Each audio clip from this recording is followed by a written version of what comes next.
What about the thing, how can we motivate the young people to practice this game? Well, we can motivate him very easily. I think if Vichy and me today make enough mistakes, young people are going to say, well, this game is so easy. Yeah, absolutely. So we invite Mr. Anand to say the first move. Okay, E2 to E4.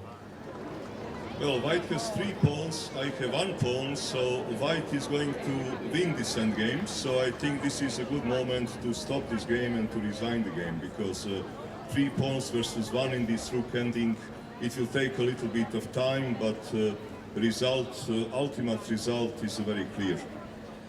I'm here with Grandmaster Ivan Sokolov, champion of Yugoslavia, champion of the Netherlands, and definitely one of the greatest chess coaches in the world at the moment. How did you like the simultaneous exhibition? What was the result? Well, it was nice simultaneous exhibition organized here as a part of Cluj Sports Festival, and I'm quite happy that I came here in a capacity of a Romanian coach to represent activities of Romanian Chess Federation and also activities of one of the main sponsors of Romanian Chess Federation, Superbet Foundation.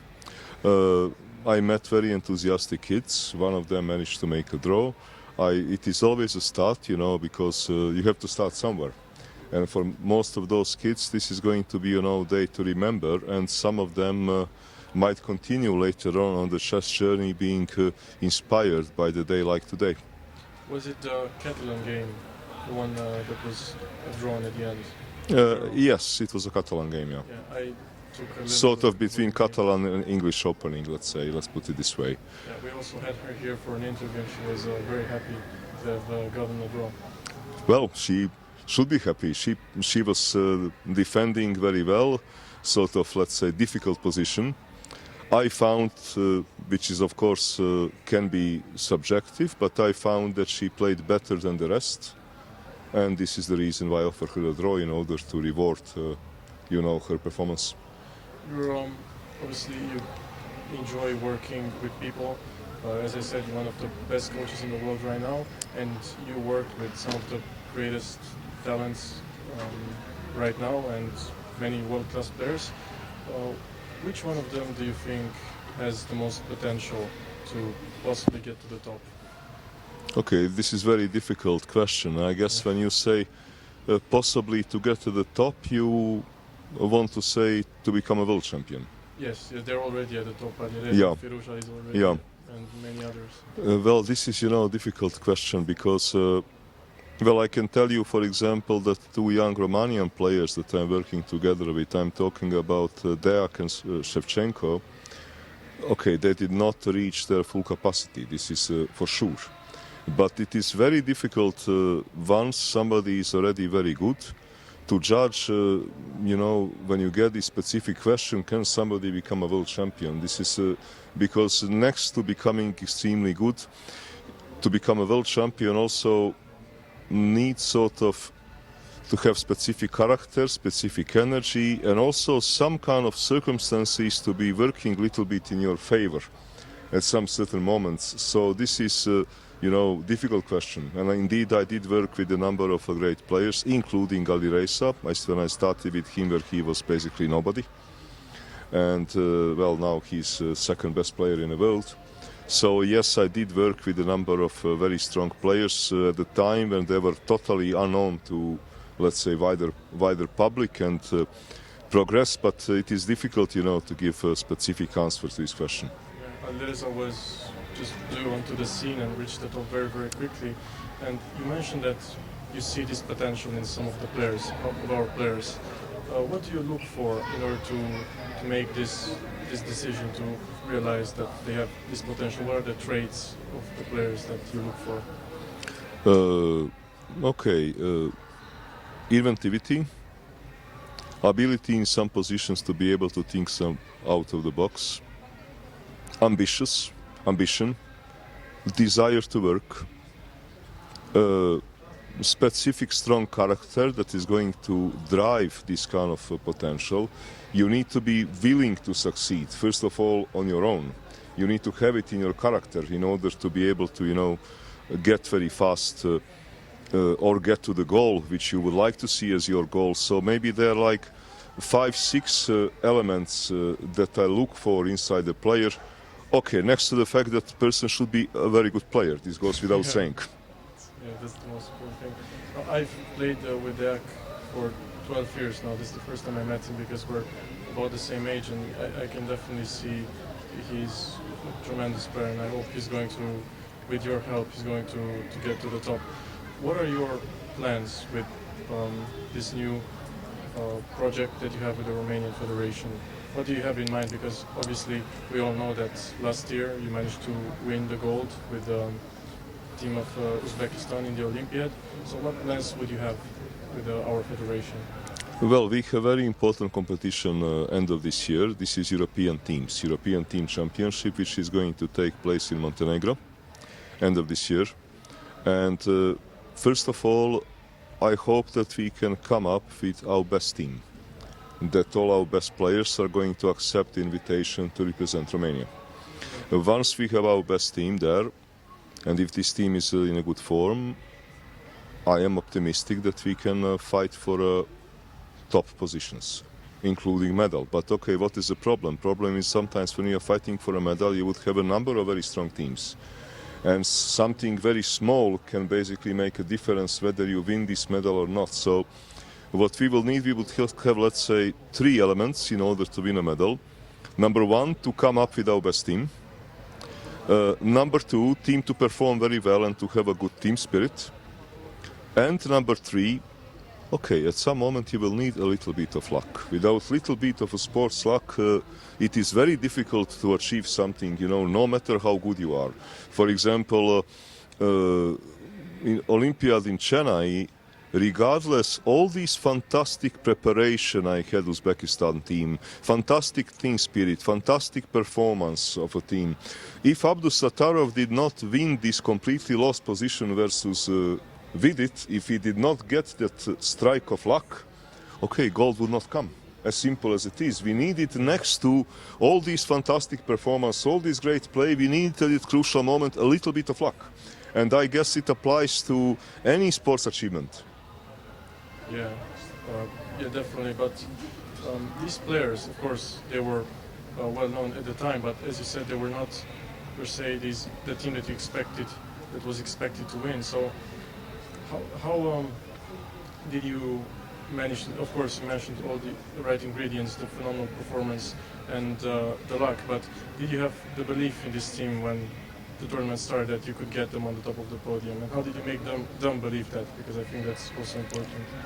Well, I certainly had a belief that the team is much stronger than a starting block, because team had very good, team spirit.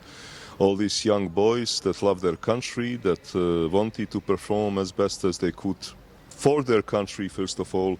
It was fantastic team spirit. And this team spirit, helps. And of course, okay, our mutual work together and some right decisions that were taken during the event. It was, let's say, a very good ingredient. If we can have it with Romanian team, the same ingredient, so this is now we are talking outside of chess. We are talking about, team spirit, about desire to perform the very best for your country. If we can get similar kind of situation, then I believe that we are definitely medal contender in European teams and this year. And I have to ask you about how you will achieve this, because of course you mentioned the fact that the players in Uzbekistan, they had this great desire to win for their country. But of course, as you said, yes, we have certain players who are extremely good and they represent Romania, but they're not necessarily, they're just new additions to the Romanian team. So how will you facilitate this team to work together and have this team spirit? Well, to players who are new to Romanian team, I would basically try to explain, that, okay, they should see it as their future. Let's put it this way. I won a European gold with the team of Netherlands. And my win in that last crucial game versus Sochko, I was the last one to be playing, was crucial that Netherlands won gold medal. And I'm not born in Netherlands, I was born in former Yugoslavia. So I embraced this sort of a new situation.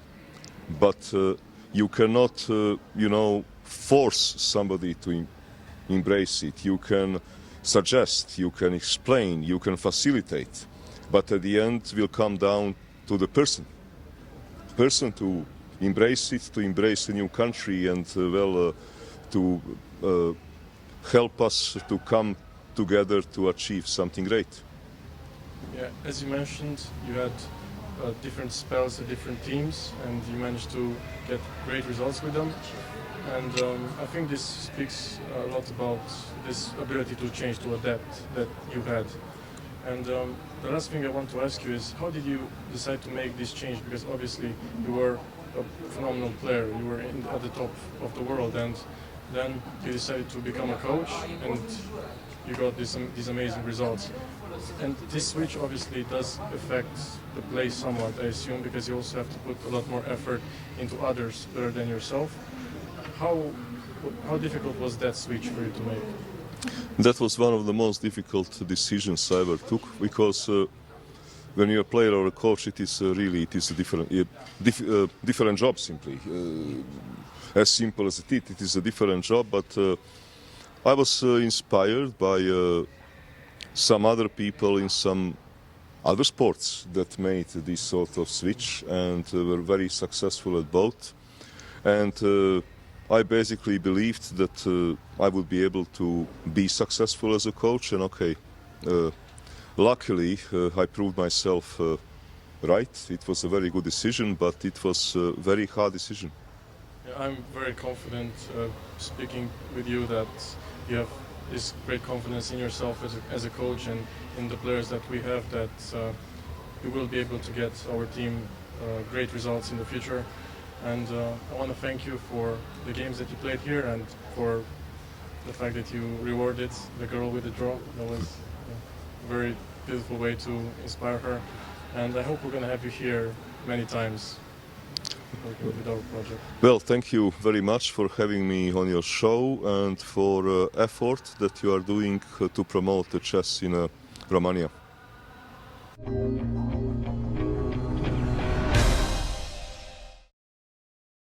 Bine te-am găsit, David, aici la noi.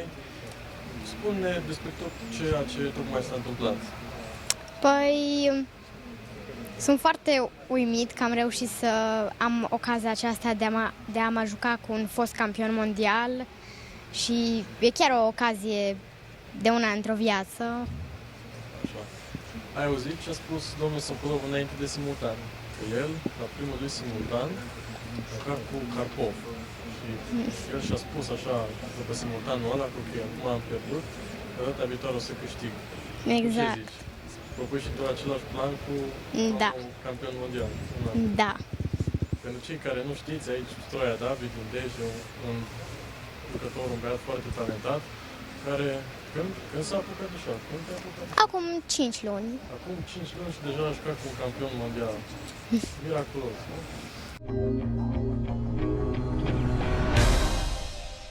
Mă aflu aici cu o fată foarte specială care tocmai a reușit ceva foarte spectaculos. Spune-ne ce ai reușit să faci. Am reușit să fac remiză cu Ivan Sokolov. Felicitări! M-am uitat puțin peste partida ta înainte să venim aici și mi-a plăcut foarte mult cum ai jucat. Ai jucat cu piesele negre, Da. catalană. Cum ți s-a părut această partidă? Mi s-a părut o partidă plină de entuziasm și am fost foarte fericită atunci când am reușit să fac remiză. Așa. Tu ai propus remiză sau El. domnul Sokolov? Da.